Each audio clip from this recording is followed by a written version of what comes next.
So hello guys, welcome back to my channel. और आज का वीडियो काफ़ी इंपॉर्टेंट होने वाला है क्योंकि आज के इस वीडियो में हम बात करने वाले हैं 150 जी के एमसीक्यू जो कि पेपर में पूछे जाते हैं। तो ये सभी क्वेश्चन इंपॉर्टेंट है, सभी क्वेश्चंस के आंसर आपको अच्छी तरह से याद में रख लेना है क्योंकि ये सभी क्वेश्चन पेपर में आए हुए हैं। तो शुरुआत करते हैं आज के हमारे इस जी के स्टडी की। तो सबसे पहला प्रश्न है, दक्षिण अफ्रीका में रंगभेद को ख़त्म करने के लिए नोबेल शांति पुरस्कार किसे मिला था? तो वो है नेल्सन मंडेला को। दक्षिण अफ्रीका में रंगभेद को खत्म करने के लिए नोबेल शांति पुरस्कार मिला था नेल्सन मंडेला को। और हाँ गाइस, मेरे आंसर देने से पहले अपने एक आंसर टिक कर ले और अंत में बताया कि कितने आंसर आपके सही हुए थे। नेक्स्ट क्वेश्चन है, किस भारतीय स्वतंत्रता सेनानी को भारत का विस्मार्क भी कहा जाता है? तो उसका सही जवाब है सरदार वल्लभ भाई पटेल को भारत का विस्मार्क भी कहा जाता है। इंपॉर्टेंट है ये। नेक्स्ट क्वेश्चन, विश्व का सबसे ऊंचा पठार कौन सा है? तो वो है तिब्बत का पठार। विश्व का सबसे ऊंचा पठार है तिब्बत का पठार। अगला प्रश्न है, सांची का स्तूप किस राज्य में स्थित है? तो इसका सही जवाब हो जाएगा मध्य प्रदेश में स्थित है सांची का स्तूप। याद रखना है, मध्य प्रदेश है सांची का स्तूप। अगला प्रश्न है, सिंधु घाटी सभ्यता के दौरान कौन सा शहर अस्तित्व में था? तो इसका सही जवाब हो जाएगा हड़प्पा। सिंधु घाटी सभ्यता के दौरान हड़प्पा शहर जो था वो अस्तित्व में था। अब नेक्स्ट क्वेश्चन है, भारत की पहली महिला मुस्लिम शासक कौन थी? तो इसका सही जवाब है रजिया सुल्तान। भारत की पहली महिला मुस्लिम शासक थी रजिया सुल्तान। अगला प्रश्न है, निम्नलिखित में से किसे तारामंडल का शिकारी भी कहते हैं? तो वो ओरायन। ओरायन को तारामंडल का शिकारी भी कहते हैं। अगला प्रश्न है, किस महाद्वीप में सबसे अधिक देश है? तो इसका सही जवाब है अफ्रीका महाद्वीप में सबसे अधिक देश है। याद रखना है, अफ्रीका महाद्वीप में सबसे अधिक देश है। अगला प्रश्न है, किस पर्वत को विश्व की छत के रूप में जाना जाता है? तो इसका सही जवाब है पामीर। पामीर की छत को विश्व के छत के रूप में जाना जाता है। ये इंपॉर्टेंट है एक प्रश्न। अगला क्वेश्चन, किस देश को उगते सूरज की भूमि भी कहा जाता है? सो इसका राइट जवाब हो जाएगा जापान देश को उगते सूरज की भूमि का देश भी कहा जाता है। मोस्ट इंपॉर्टेंट प्रश्न है ये। अगला क्वेश्चन है, किस देश को यूरोप का खेल का मैदान कहा जाता है? तो इसका राइट जवाब हो जाएगा स्विट्जरलैंड को यूरोप का खेल का मैदान कहा जाता है, स्विट्जरलैंड को। अगला प्रश्न है, मृत सागर किस दो देशों के बीच में स्थित है? तो सही जवाब है जॉर्डन और इजराइल। जॉर्डन और इजराइल देश के बीच में स्थित है मृत सागर यानी डेड सी। अगला प्रश्न है, विश्व का सबसे ऊंचा जलप्रपात एंजल जलप्रपात किस देश में स्थित है? तो वो है वेनेजुएला। विश्व का सबसे ऊंचा जलप्रपात जो एंजल जलप्रपात है वो स्थित है वेनेजुएला देश में। अगला प्रश्न है, भारत का सबसे ऊंचा रेल मार्ग किस नदी पर बनाया गया है? तो वो है चेनाब। चेनाब नदी पर बनाया गया है विश्व का सबसे ऊंचा रेल मार्ग पुल। अगला प्रश्न है, सीपीयू निम्नलिखित में से क्या है? तो सीपीयू एक चिप है। सीपीयू एक चिप है। अगला प्रश्न है, निम्नलिखित में से कौन सा विश्व का सबसे बड़ा जानवर है? तो इसका राइट जवाब है ब्लू व्हेल। ब्लू व्हेल है सबसे बड़ा जानवर। अच्छी तरह से याद में रख लेना है कि विश्व का सबसे बड़ा जीव जो है वो ब्लू व्हेल है। अगला प्रश्न है, किस देश को लैंड ऑफ द मिडनाइट सन भी कहा जाता है? तो इसका राइट जवाब है नॉर्वे को। नॉर्वे को लैंड ऑफ द मिडनाइट सन भी कहते हैं। अगला प्रश्न है, बरमूडा ट्रायंगल क्षेत्र किस महासागर में स्थित है? तो इसका सही जवाब हो जाएगा अटलांटिक। अटलांटिक महासागर में स्थित है बरमूडा ट्रायंगल। अगला प्रश्न है, येलोस्टोन राष्ट्रीय उद्यान किस देश में स्थित है? तो वो यूएसए यानी यूनाइटेड स्टेट ऑफ अमेरिका में स्थित है येलोस्टोन राष्ट्रीय उद्यान। अगला प्रश्न है विश्व में बिना मरुस्थल वाला एकमात्र महाद्वीप कौन सा है? तो वो है यूरोप महाद्वीप। विश्व में बिना मरुस्थल वाला एकमात्र महाद्वीप जो है वो है यूरोप महाद्वीप। यूरोप महाद्वीप में एक भी मरुस्थल नहीं, यानी एक भी रेगिस्तान नहीं है। अगला प्रश्न है स्वेज नहर किस देश में स्थित है? तो वो स्थित है मिस्र में। स्वेज नहर जो है वो मिस्र देश में स्थित है। अगला प्रश्न है निम्नलिखित में से किस वर्ष में मतदान की आयु 21 वर्ष से घटाकर 18 वर्ष कर दी गई थी? तो वो है 1988 में। सन 1988 में जो मतदान करने की उम्र है वो 21 से घटाकर 18 वर्ष कर दी गई थी। अगला प्रश्न है अनुच्छेद 32 को भारत के संविधान का हृदय और आत्मा किसने कहा है? तो वो डॉक्टर B.R. अम्बेडकर ने कहा था अनुच्छेद 32 को भारत के संविधान और हृदय, यानी भारत के संविधान को हृदय और उसकी आत्मा। अगला प्रश्न है भारतीय अनुच्छेद 21 किससे संबंधित है?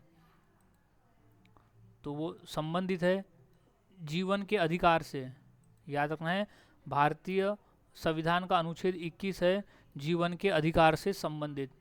अगला प्रश्न सुनील छेत्री किस खेल से जुड़े हैं? तो वो फुटबॉल के खेल से जुड़े हैं सुनील छेत्री। याद में रख लेना है फुटबॉल के खेल से जुड़े हैं सुनील छेत्री। अगला प्रश्न है सर डॉन ब्रैडमैन ने किस खेल में अंतर्राष्ट्रीय ख्याति प्राप्त की है? तो वो है क्रिकेट के खेल में। क्रिकेट का खेल है जिसमें सर डॉन ब्रैडमैन ने इंटरनेशनल ख्याति प्राप्त की है। अगला प्रश्न है स्पर्श रेखा किस खेल से संबंधित है? तो वो कबड्डी के खेल से संबंधित है स्पर्श रेखा। याद में रखना है कबड्डी का खेल है स्पर्श रेखा। अगला प्रश्न है ओलंपिक चिन्ह का क्या अर्थ है? तो वो है निरंतरता। ओलंपिक चिन्ह का अर्थ है निरंतरता। अगला प्रश्न है आंवले में कौन सा विटामिन प्रचुर मात्रा में पाया जाता है? तो है विटामिन सी। विटामिन सी जो है वो आंवले में प्रचुर मात्रा में पाया जाने वाला अम्ल है, नॉट अम्ल, विटामिन। अगला प्रश्न सूर्य के प्रकाश में कौन सा विटामिन पाया जाता है? तो इसका राइट जवाब है विटामिन डी। सूर्य के प्रकाश में पाया जाता है विटामिन डी। अगला प्रश्न विटामिन की खोज किस वैज्ञानिक ने की थी? तो इसका राइट जवाब है कासिमिर फंक। कासिमिर फंक नामक वैज्ञानिक ने की थी विटामिन की खोज। अगला प्रश्न है निम्नलिखित में से कौन एक इनपुट डिवाइस है? तो स्कैनर। स्कैनर जो है एक इनपुट डिवाइस है, स्कैनर। अगला प्रश्न है मेमोरी का कौन सा माप सबसे बड़ा है? तो वह टीबी। टीबी है मेमोरी का सबसे बड़ा माप। अगला प्रश्न है कंप्यूटर में अधिकांश प्रोसेसिंग किस में होती है? तो वो होती है सीपीयू में। कंप्यूटर में अधिकांश प्रोसेसिंग जो है वो सीपीयू में होती है। अगला प्रश्न है स्वामीनारायण मंदिर अक्षरधाम कहाँ स्थित है? तो वह गांधीनगर में स्थित है। स्वामीनारायण मंदिर अक्षरधाम गांधीनगर में। अगला प्रश्न है अमृतसर स्थित स्वर्ण मंदिर किसने बनाया? तो अर्जुन देव ने बनाया था। अमृतसर स्थित स्वर्ण मंदिर अर्जुन देव, गुरु अर्जुन देव। अगला प्रश्न है जगन्नाथ मंदिर किस राज्य में स्थित है? तो इसका राइट जवाब हो जाएगा उड़ीसा। जगन्नाथ मंदिर स्थित है उड़ीसा राज्य में। अगला प्रश्न है सूर्य मंदिर कहाँ स्थित है? तो इसका सही जवाब हो जाएगा कोणार्क में स्थित है सूर्य मंदिर। राइट जवाब इस कोणार्क सूर्य मंदिर। अगला प्रश्न है अढ़ाई दिन का झोपड़ा कहाँ स्थित है? सो राइट जवाब है अजमेर में स्थित है अढ़ाई दिन का झोपड़ा। राइट आंसर इज अजमेर अढ़ाई दिन का झोपड़ा। अगला प्रश्न है तिरुपति मंदिर किस राज्य में स्थित है?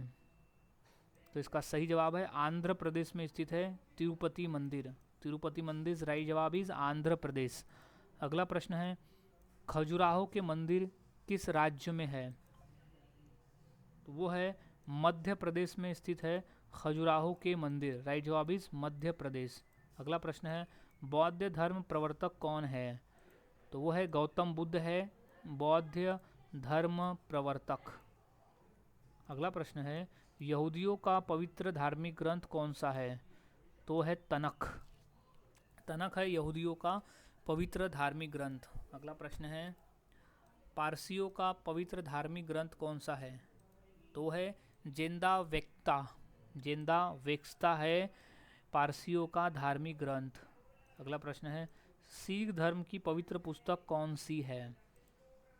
तो वो है सिख धर्म की पवित्र पुस्तक है गुरु ग्रंथ साहिब। सिख धर्म की पवित्र पुस्तक है गुरु ग्रंथ साहिब। अगला प्रश्न है ईसाइयों का प्रसिद्ध धार्मिक ग्रंथ कौन सा है? तो वो है बाइबिल। ईसाइयों का जो प्रसिद्ध धार्मिक ग्रंथ है वो बाइबिल है। अगला प्रश्न है जैन धर्म का सबसे महत्वपूर्ण ग्रंथ कौन सा है? तो वो है कल्पसूत्र। जैन धर्म का सबसे महत्वपूर्ण जो ग्रंथ है वो है कल्पसूत्र। अगला प्रश्न है महाभारत का मौलिक नाम क्या था या क्या है? तो वो है जय संहिता। महाभारत का मौलिक नाम है जय संहिता। अगला प्रश्न है सबसे प्राचीन वेद कौन सा है? तो इसका सही जवाब है ऋग्वेद। सबसे प्राचीन वेद है ऋग्वेद। अगला प्रश्न है जैन परंपरा के अनुसार जैन धर्म में कुल कितने तीर्थकर हुए? तो वो 24। जैन धर्म के अनुसार टोटल 24 तीर्थकर हुए थे जैन धर्म में। अगला प्रश्न है बनारस हिंदू विश्वविद्यालय, नॉट बनारस, दिस बनारस हिंदू विश्वविद्यालय के संस्थापक कौन थे? तो वो थे मदन मोहन मालवीय। बनारस हिंदू विश्वविद्यालय के संस्थापक थे। अगला प्रश्न है झंडा गीत किसने लिखा है? तो सही जवाब है श्यामलाल गुप्त पार्षद ने लिखा है झंडा गीत। इंपॉर्टेंट प्रश्न है ये। नेक्स्ट क्वेश्चन है सैडलर आयोग का संबंध किससे था? तो इसका सही जवाब है शिक्षा के क्षेत्र से था सैडलर आयोग का संबंध। अगला प्रश्न है हड़प्पा सभ्यता की खोज किसने की थी? तो सही जवाब है दयाराम साहनी ने की थी हड़प्पा सभ्यता की खोज। अगला प्रश्न है गायत्री मंत्र की रचना किसने की थी? तो सही जवाब है विश्वामित्र द्वारा की गई थी गायत्री मंत्र की रचना। अगला प्रश्न है प्रसिद्ध गायत्री मंत्र कहाँ से लिया गया है? तो वो है ऋग्वेद। जो हमारे वेद है 4 वेद में से जो ऋग्वेद है उसमें से लिया गया है प्रसिद्ध गायत्री मंत्र। अगला प्रश्न महावीर स्वामी का मूल नाम क्या था? तो है वर्धमान। महावीर स्वामी का मूल नाम था वर्धमान। अगला प्रश्न है जैन धर्म का पहला तीर्थकर किसे माना जाता है? तो इसका सही जवाब है ऋषभदेव को माना जाता है जैन धर्म का पहला तीर्थकर। इंपॉर्टेंट प्रश्न है, अच्छी तरह से याद में रख लेना है। नेक्स्ट क्वेश्चन है तीर्थकर शब्द किस धर्म से संबंधित है? तो इसका सही जवाब है हो जाएगा जैन धर्म से संबंधित है तीर्थकर शब्द। याद रखना है अच्छी तरह से। नेक्स्ट जैन धर्म के संस्थापक कौन है? तो वह ऋषभदेव है जैन धर्म के संस्थापक। याद रखना है ऋषभदेव है जैन धर्म के संस्थापक। अगला सवाल सबसे पहले बौद्ध ग्रंथ किस भाषा में लिखे गए थे? तो इसका सही जवाब है पाली भाषा में लिखे गए थे सबसे पहले बौद्ध ग्रंथ। अगला प्रश्न गौतम बुद्ध किस वंश से संबंधित थे? तो इसका सही जवाब है शाक्य वंश से संबंधित थे गौतम बुद्ध। ये मोस्ट इम्पॉर्टेंट क्वेश्चन है, काफ़ी बार आया हुआ है। नेक्स्ट त्रिपिटक क्या है? तो त्रिपिटक बौद्ध के उपदेशों का संग्रह है। याद रखना है त्रिपिटक जो है वो बौद्ध के उपदेशों का संग्रह है। अगला प्रश्न है निम्नलिखित में से भारत का सबसे बड़ा स्तूप कौन सा है? तो वो है केसरिया भारत का सबसे बड़ा स्तूप है। याद रखना है केसरिया भारत का सबसे बड़ा स्तूप है। अगला प्रश्न है कौटिल्य का वास्तविक नाम क्या था? तो सही जवाब है विष्णुगुप्त। कौटिल्य का वास्तविक नाम था विष्णुगुप्त। अगला प्रश्न है सम्राट अशोक ने निम्नलिखित में से किस युद्ध के बाद बौद्ध धर्म को ग्रहण किया था? तो इसका सही जवाब है कलिंग के युद्ध के बाद। याद रखना है सम्राट अशोक ने कलिंग के युद्ध के बाद बौद्ध धर्म को ग्रहण किया था। अगला सवाल है कलिंग युद्ध किस वर्ष हुआ था? तो हुआ था सन 261 ईसा पूर्व में हुआ था कलिंग का युद्ध। अगला प्रश्न है मौर्य वंश का अंतिम राजा कौन था? तो वो था बृहद्रथ। मौर्य वंश का अंतिम राजा था बृहद्रथ। अगला प्रश्न, वेब पेजों के संदर्भ में एसईओ का अर्थ क्या है? तो वो है सर्च इंजन ऑप्टिमाइजेशन। वेब पेजों के संदर्भ में एसईओ का अर्थ है web page search engine optimization, SEO. अगला प्रश्न है कंप्यूटर में सीपीयू का सही पूर्ण रूप क्या होता है? तो इसका सही जवाब हो जाएगा सेंट्रल प्रोसेसिंग यूनिट। सीपीयू को हम कहते हैं सेंट्रल प्रोसेसिंग यूनिट। अगला प्रश्न है निम्नलिखित में से ईवीएम का पूर्ण रूप क्या है? तो वो है इलेक्ट्रॉनिक वोटिंग मशीन। ईवीएम का पूर्ण रूप होता है इलेक्ट्रॉनिक वोटिंग मशीन। अगला प्रश्न है एचटीटीपी में पी का अर्थ क्या होता है? तो इसका सही जवाब है प्रोटोकॉल। एचटीटीपी का पूरा रूप में से जो पी होता है वो होता है प्रोटोकॉल। अगला प्रश्न निम्नलिखित में से यूआरएल का फुल फॉर्म क्या है? तो उसका फुल फॉर्म है यूनिफॉर्म रिसोर्स लोकेटर। यूआरएल यानी यूनिफॉर्म रिसोर्स लोकेटर। अगला प्रश्न है माउस किस तरह का इनपुट डिवाइस है? तो वो ऑप्टिकल है। माउस जो है वो ऑप्टिकल डिवाइस है। अगला प्रश्न है वंदे मातरम गीत किसने लिखा था? तो वो है बंकिम चंद्र चटर्जी द्वारा लिखा गया है हमारा राष्ट्रीय गीत वंदे मातरम। ये मोस्ट इंपॉर्टेंट प्रश्न है, अच्छी तरह से याद में रख लेना है। नेक्स्ट क्वेश्चन है 27 दिसंबर 1911 में पहली बार जनगण मन कहाँ पर गाई गई थी? तो वो था कोलकाता में। कोलकाता शहर में 27 दिसंबर 1911 को जनगण मन गाई गई थी।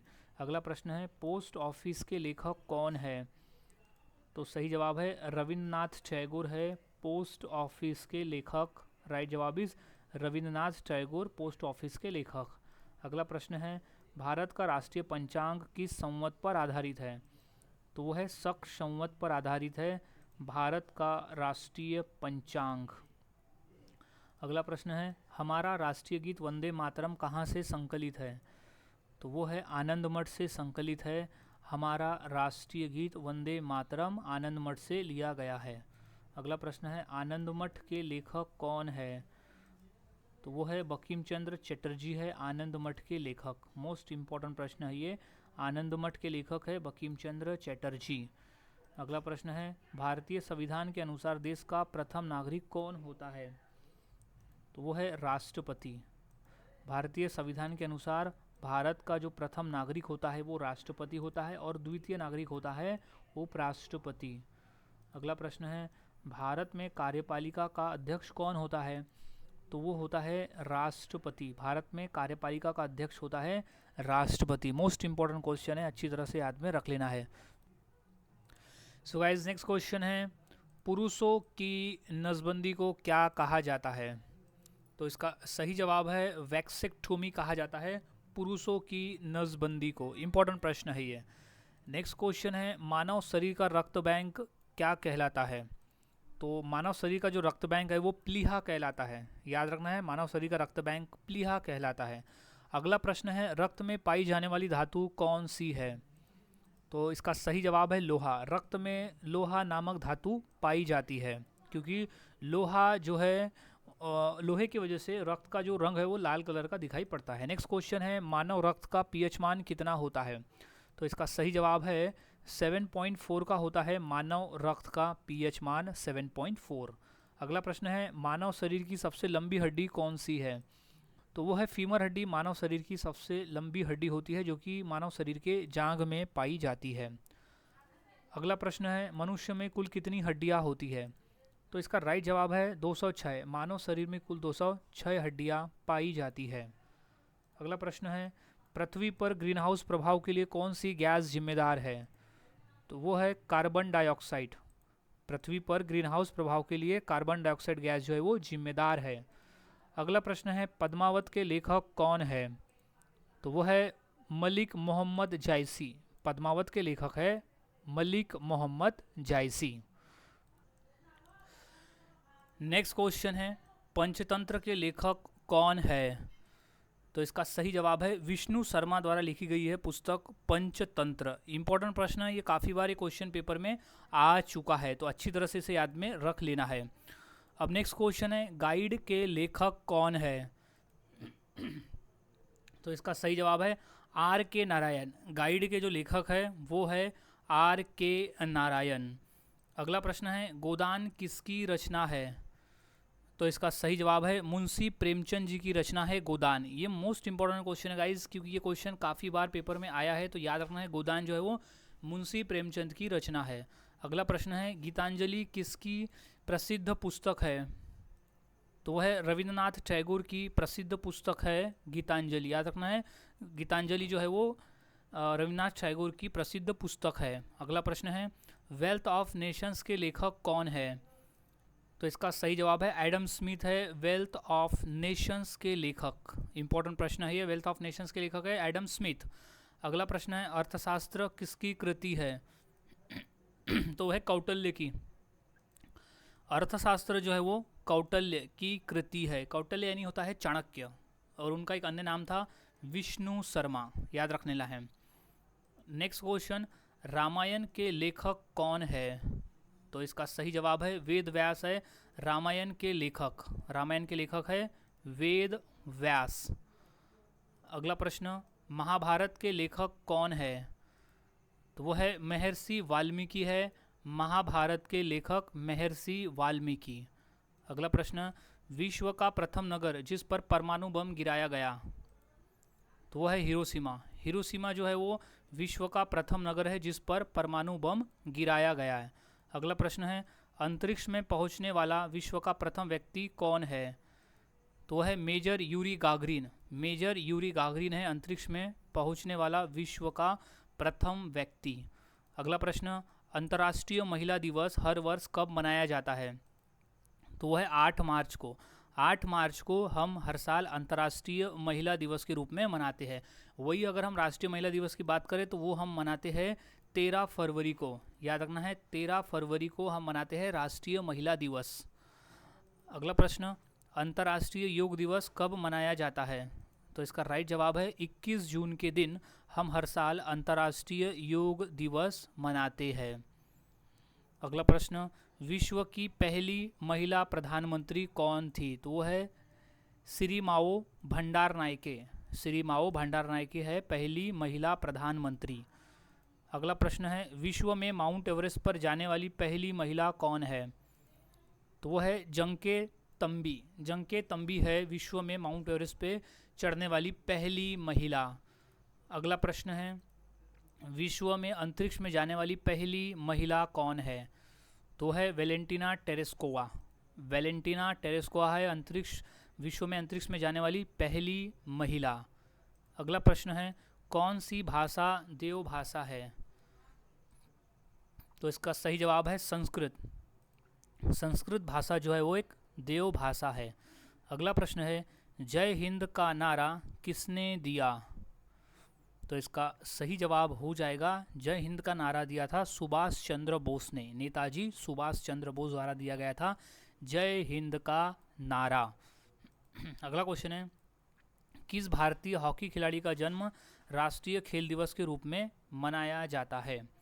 तो इसका सही जवाब हो जाएगा मेजर ध्यानचंद। मेजर ध्यानचंद जी के जन्मदिन के अवसर पर हम राष्ट्रीय खेल दिवस मनाते हैं, और इन्हें हॉकी का जादूगर भी कहा जाता है। तो अब खेल दिवस कब मनाते हैं? तो वो मनाते हैं हम 29 अगस्त को। हर साल खेल दिवस हम मनाते हैं। अगला प्रश्न है, प्रवासी भारतीय दिवस कब मनाया जाता है? तो इसका सही जवाब हो जाएगा 9 जनवरी को हम हर साल प्रवासी भारतीय दिवस मनाते हैं। अब 9 जनवरी को हम क्यों मनाते हैं? क्योंकि 9 जनवरी 1915 को महात्मा गांधी दक्षिण अफ्रीका से स्थायी रूप से भारत लौटे थे, और उनके इन्हीं महान प्रवास को याद में रखते हुए हम 9 जनवरी को राष्ट्रीय प्रवासी भारतीय दिवस यानी प्रवासी भारतीय दिवस के रूप में मनाते हैं। अगला प्रश्न है, प्रतिवर्ष किसकी स्मृति में 13 फरवरी को महिला दिवस मनाया जाता है? तो वो है सरोजिनी नायडू जी के स्मृति में 13 फरवरी को हम महिला दिवस के रूप में मनाते हैं। अगला प्रश्न है, तुम मुझे खून दो मैं तुम्हें आज़ादी दूंगा, यह किसका नारा था? सो गाइज ये नारा था सुभाष चंद्र बोस का कि तुम मुझे खून दो मैं तुम्हें आज़ादी दूंगा। सो अब नेक्स्ट क्वेश्चन है, भगवान बुद्ध ने अपना पहला उपदेश कहाँ दिया था? तो इसका सही जवाब है सारनाथ में दिया था भगवान बुद्ध ने अपना पहला उपदेश। नेक्स्ट क्वेश्चन है, महात्मा गांधी के समाधि स्थल को क्या कहा जाता है? तो इसका सही जवाब है राजघाट। महात्मा गांधी जी के समाधि स्थल का नाम है राजघाट। ये इंपॉर्टेंट प्रश्न है, अच्छे से याद में रख लेना है। नेक्स्ट क्वेश्चन है, निम्नलिखित में से कौन महात्मा गांधी के राजनीतिक गुरु थे? तो इसका सही जवाब हो जाएगा गोपाल कृष्ण गोखले। महात्मा गांधी गोपाल कृष्ण गोखले को अपना राजनीतिक गुरु मानते थे। अगला प्रश्न है, गांधी जी को महात्मा नाम देने का श्रेय किसे जाता है? तो इसका सही जवाब है रविन्द्रनाथ टैगोर जी को जाता है महात्मा गांधी को महात्मा नाम देने का श्रेय। अगला प्रश्न है, गांधी जी किस धार्मिक पुस्तक को अपनी माँ कहते थे? तो इसका सही जवाब है भगवद गीता को। गांधी जी भगवद गीता जो कि एक धार्मिक पुस्तक है उसे अपनी माँ कहते थे। अगला प्रश्न है, महात्मा गांधी को राष्ट्रपिता कहने वाले पहले व्यक्ति कौन थे? तो इसका सही जवाब है सुभाष चंद्र बोस। महात्मा गांधी को राष्ट्रपिता कहने वाले पहले व्यक्ति थे सुभाष चंद्र बोस, राष्ट्रपिता। नेक्स्ट क्वेश्चन, फीफा विश्व कप किस खेल से संबंधित है? तो वो है फुटबॉल के खेल से संबंधित है फीफा विश्व कप।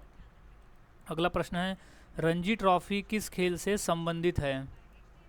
तो इसका राइट जवाब हो जाएगा क्रिकेट। रणजी ट्रॉफी का जो संबंध है वो क्रिकेट के खेल से है। अगला प्रश्न है, प्रसिद्ध रथ यात्रा रथ महोत्सव का संबंध किस भगवान से है? तो वो है भगवान जगन्नाथ से है प्रसिद्ध रथ यात्रा रथ महोत्सव का संबंध। अगला प्रश्न, दीपावली हिंदू कैलेंडर के किस महीने में आती है या मनाई जाती है? तो वो है कार्तिक महीने में मनाई जाती है दीपावली हिंदू कैलेंडर के अनुसार। अगला प्रश्न, G20 का गठन कब हुआ था?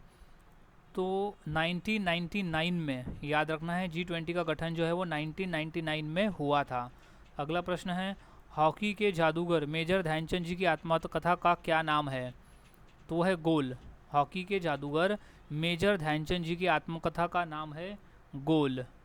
अगला प्रश्न है, गुगली शब्द किस खेल से संबंधित है? तो वो है क्रिकेट के खेल से संबंधित है गुगली शब्द। मोस्ट इंपॉर्टेंट प्रश्न है ये, गुगली खेल से संबंधित है, गुगली शब्द जो क्रिकेट से संबंधित है। नेक्स्ट क्वेश्चन है, तैराकी का खेल परिसर क्या कहलाता है? तो उसे कहते हैं पूल। तैराकी का जो खेल परिसर है उसे पूल कहते हैं। अगला प्रश्न, भारत का फ्लाइंग सिख किसे कहा गया है? तो इसका सही जवाब है मिल्खा सिंह को। भारत का फ्लाइंग सिख कहा गया है मिल्खा सिंह को। अगला प्रश्न है, हॉकी की अंतर्राष्ट्रीय संस्था कौन सी है? तो वो है IHF। IHF है हॉकी की अंतर्राष्ट्रीय संस्था। अगला प्रश्न, चाइनामैन शब्द किस खेल से संबंधित है? तो इसका सही जवाब है क्रिकेट के खेल से संबंधित है चाइनामैन शब्द। मोस्ट इंपॉर्टेंट प्रश्न है ये। अब नेक्स्ट क्वेश्चन है, क्रिकेट में पिच की लंबाई कितनी होती है? तो इसका सही जवाब हो जाएगा 20.12 मीटर होती है क्रिकेट में पिच की लंबाई। नेक्स्ट क्वेश्चन है, शतरंज खेल का जन्मदाता किस देश को कहा जाता है? तो इसका सही जवाब हो जाएगा भारत देश को कहा जाता है शतरंज खेल का जन्मदाता। अगला प्रश्न है, कौन सा भारतीय शहर गुलाबी नगर के नाम से जाना जाता है? तो इसका सही जवाब हो जाएगा जयपुर। जयपुर जो है वो गुलाबी नगर के नाम से जाना जाता है। अगला प्रश्न, ट्रेन टू पाकिस्तान पुस्तक किसने लिखी है? तो इसका राइट जवाब हो जाएगा खुशवंत सिंह द्वारा लिखी गई है ट्रेन टू पाकिस्तान नामक पुस्तक। अगला प्रश्न है, संसद का ऊपरी सदन कौन सा है? तो इसका सही जवाब है राज्यसभा। संसद का जो ऊपरी सदन है वो है राज्यसभा।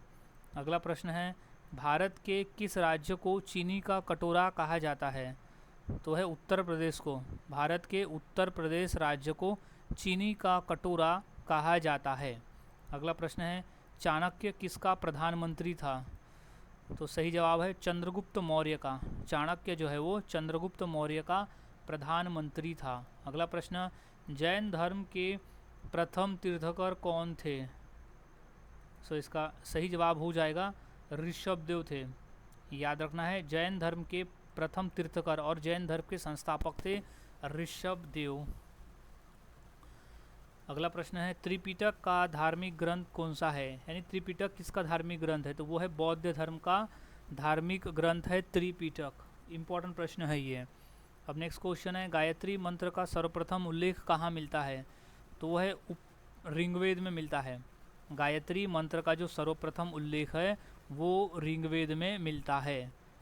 अगला प्रश्न, अजंता की गुफाएं कहाँ स्थित है? तो वो महाराष्ट्र राज्य में स्थित है अजंता की गुफाएं। इंपॉर्टेंट प्रश्न है, अच्छी तरह से याद में रख लेना है। अजंता की गुफा स्थित है महाराष्ट्र राज्य में। अगला क्वेश्चन है, सर्वोच्च न्यायालय में प्रथम महिला न्यायाधीश कौन थी? तो है एम फातिमा बीवी। एम फातिमा बीवी थी सर्वोच्च न्यायालय में प्रथम महिला न्यायाधीश। सो गाइज, आज के वीडियो में हमने 150 क्वेश्चंस की प्रैक्टिस की जो काफ़ी इंपॉर्टेंट है पेपर के पॉइंट ऑफ व्यू। तो यहाँ सभी क्वेश्चंस के आंसर आपको अच्छी तरह से याद में रख लेना है क्योंकि सभी क्वेश्चन पेपर में पूछे जा चुके हैं। और हाँ, आपके आंसर कितने सही हुए थे ये मुझे कमेंट सेक्शन में ज़रूर बताएं। सो मिलता हूँ ऐसे ही और नए जीके क्वेश्चंस के साथ अगले वीडियो में। तब तक के लिए चैनल के साथ बने रहे, वीडियोज़ को देखते रहे और इसी तरह से जीके की प्रैक्टिस करते रहे।